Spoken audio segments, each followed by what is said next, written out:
এলো ওই দেখুন অনারেবল সায়ন্তিকা ব্যানার্জি নিজের পাড়ায় এমএলএ হয়, তা না হলে উনি আসবেন না। আরে এমএলএ তো ঘুরতে আসবে, হাঁটতে আসবে, অনারেবল কেন হবে? আপনি দেখুন, আমি লাগাইনি। হ্যাঁ, এখানে লিখতে হয় মেম্বার অব লেজিসলেটিভ অ্যাসেম্বলি। কেন জানে না লোকে? যদি এক ভোটে কেউ জিতবে বলে, সে অন্তত 20,000 ভোটে হারবে। যার নিজের প্রতি কনফিডেন্স 2 বছর এমএলএ থাকার পর এক ভোটে জিতবো, সে কখনোই জিতবে না।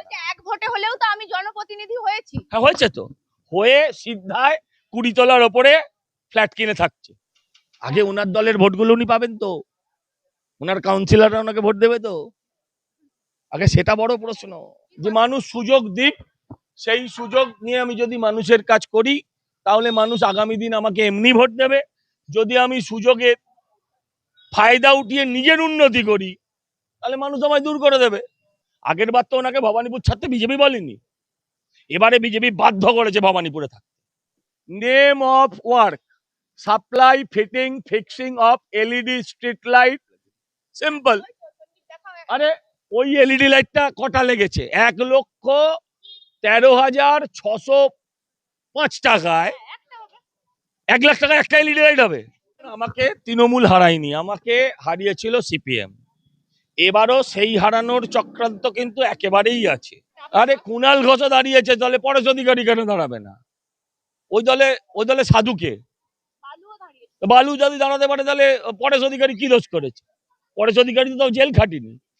তৃণমূলের প্রার্থী তালিকা ঘোষণা হয়েছে, কার্যত তৃণমূলের প্রার্থী তালিকায় দেখা গেল বরানগরে আবারও সেই সায়ন্তিকাকে প্রার্থী করলো তৃণমূল।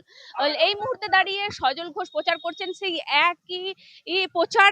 এই মুহূর্তে দাঁড়িয়ে সজল ঘোষ বলছেন একটা সুযোগ দিন, একটা চান্স দিন। বলছে প্রচারেও কি নতুনত্ব আনলেন না? সেই একই ডায়লগ। একই কথা। কেন নাকি? একটাই কথা, যে মানুষ সুযোগ দিক, সেই সুযোগ নিয়ে আমি যদি মানুষের কাজ করি, তাহলে মানুষ আগামী দিন আমাকে এমনি ভোট দেবে। যদি আমি সুযোগের ফায়দা উঠিয়ে নিজের উন্নতি করি, তাহলে মানুষ আমায় দূর করে দেবে। এ তো 2 বছর আগে কথা বলি, এখন 2 বছর বাদে আলাদা কথা কি বলবো? একই কথা বলবো।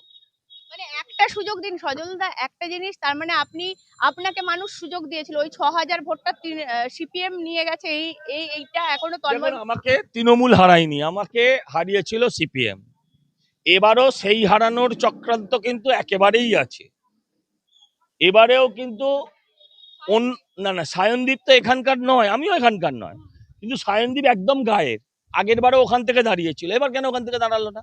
আমি তো আগের বার এখান থেকে দাঁড়িয়েছিলাম, আমি আবার এখানে দাঁড়িয়েছি। তন্ময়দা তার আগের বার উত্তর দমদম থেকে দাঁড়িয়েছিল, কেন উত্তর দমদমে গেল না? কারণ হারাতে হবে। এটা তো তন্ময়দা নিজে স্বীকার করেছেন।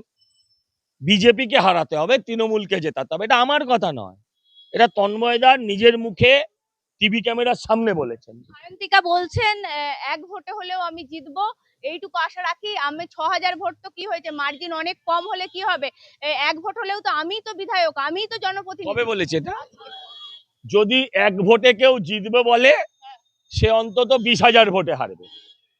যার নিজের প্রতি কনফিডেন্স 2 বছর এমএলএ থাকার পর এক ভোটে জিতবো, সে কখনোই জিতবে না। এক ভোটে হলেও তো আমি জনপ্রতিনিধি হয়েছি। হ্যাঁ, হয়েছে তো। হয়ে সিদ্ধায় 20 তলার ওপরে ফ্ল্যাট কিনে থাকছে। মানুষের কাছে কবে এলো? ওই দেখুন অনারেবল সায়ন্তিকা ব্যানার্জি নিজের পাড়ায় এমএলএ হয়, তা না হলে উনি আসবেন না। আরে এমএলএ তো ঘুরতে আসবে, হাঁটতে আসবে, অনারেবল কেন হবে? আপনি দেখুন, আমি লাগাইনি। হ্যাঁ, এখানে লিখতে হয় মেম্বার অব লেজিসলেটিভ অ্যাসেম্বলি। কেন জানে না লোকে? উনি কি করলেন এলাকার মানুষের জন্য, মানুষ সেটা জানতে। আপনি কি দেখছেন? আপনিও তো দেখছেন, কি করেছেন। সজলদা, অ্যাকচুয়ালি মমতা বন্দ্যোপাধ্যায় বলছেন লড়ে নেবো একটা বিজেপি জঘন্য পার্টি, ওই পার্টির কথা আমি কিছু বলতে চাই না, বিজেপি জঘন্য পার্টি, উনি অনন্য পার্টি। এদিকে আসুন, আপনাকে একটা জিনিস দেখাচ্ছি। দাঁড়ান, এদিকে লাইট মারুন। দাঁড়ান, কি লেখা আছে? Name of work, supply fitting fixing of LED street light. 159/1 to 164, 168/1 থেকে 167, এসপি ব্যানার্জি। আচ্ছা, এখানে খরচা হয়েছে কত? 1,13,605 টাকা। 1,13,605 টাকা। কটা এলইডি লাইট লেগেছে দেখে বলে দিন, সিম্পল। আরে ওই এলইডি লাইটটা কটা লেগেছে 1,13,605 টাকায় 1 লাখ টাকা একটা এলইডি লাইট হবে? আপনি দেখুন, আপনারা নিজেরা দেখুন, আমার কিছু বলার নেই।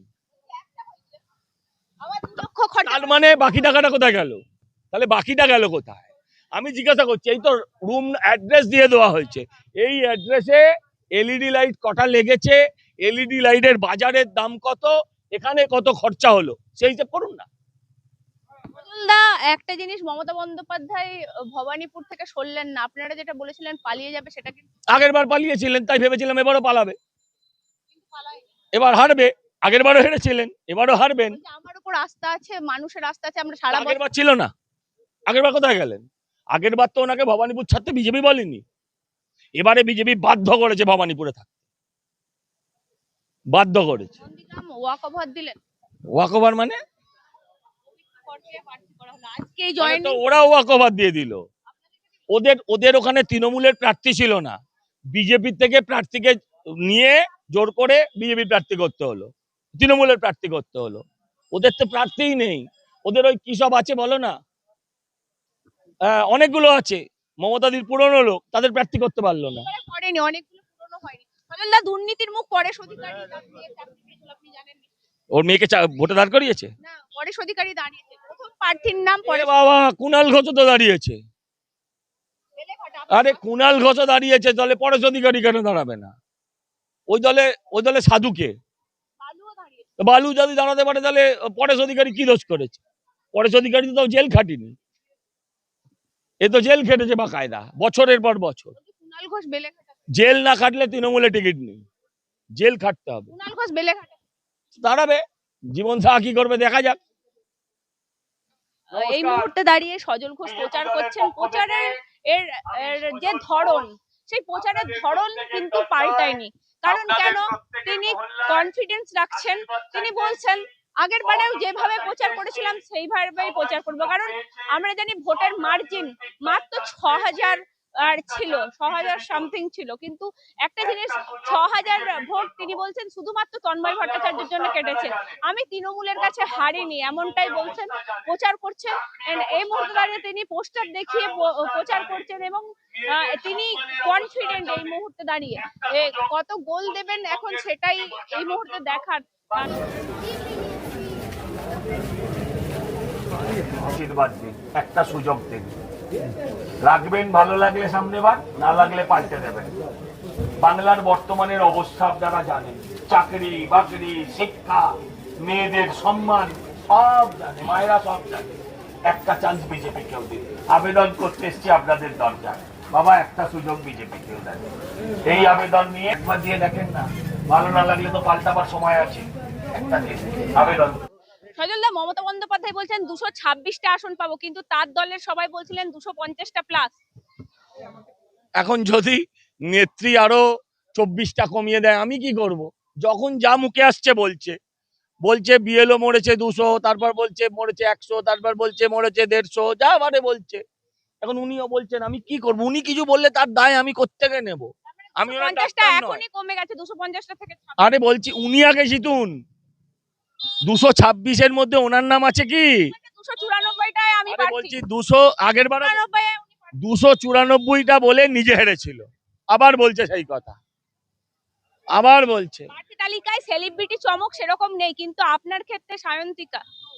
না, উনি তো আগেও ছিলেন, আর সেলিব্রিটি সেই সেলিব্রিটি নায়ক নায়িকাদের ভিড় নেই তৃণমূল কংগ্রেসের প্রার্থী তালিকায়। নায়ক নায়িকারা আর ওই দলে যাচ্ছে না প্রার্থী হতে, শুধু দিদির সঙ্গে ঘুরে নিজের কাজটা আদায় করছে।